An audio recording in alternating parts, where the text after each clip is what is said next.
সাহাবায়ে কিরাম আলাইহিমুর রিদওয়ানদেরকে উদ্দেশ্য করে একবার আমাদের প্রিয় নবী সাল্লাল্লাহু আলাইহি ওয়াসাল্লাম বলেন, তোমরা কি জানো নিঃস্বকে, গরিবকে?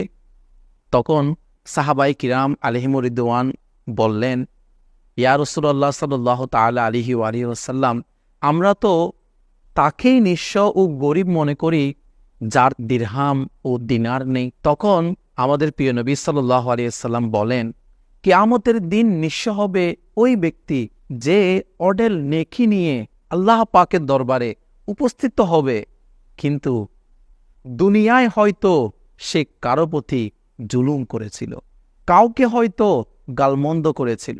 এই কারণে যারা সেই দিন মজলুম হবে তারা আল্লাহর দরবারে ফরিয়াদ করবে, আল্লাহ তাআলা তাদের প্রতিদান দিবেন। আর সেই প্রতিদান হবে এমন যে সেই ব্যক্তি যেই নেকি নিয়ে এসেছিল তার নেকিগুলা ওই সকল মজলুম ব্যক্তিদেরকে দিয়ে দেওয়া হবে। জুলুমের কারণে নিজের সমস্ত নেকি থেকে বঞ্চিত হয়ে যাবে। আল্লাহ তাআলা আমাদেরকে মানুষের উপর জুলুম করা, কারো হক নষ্ট করা থেকে বেঁচে থাকার তৌফিক দান করুক।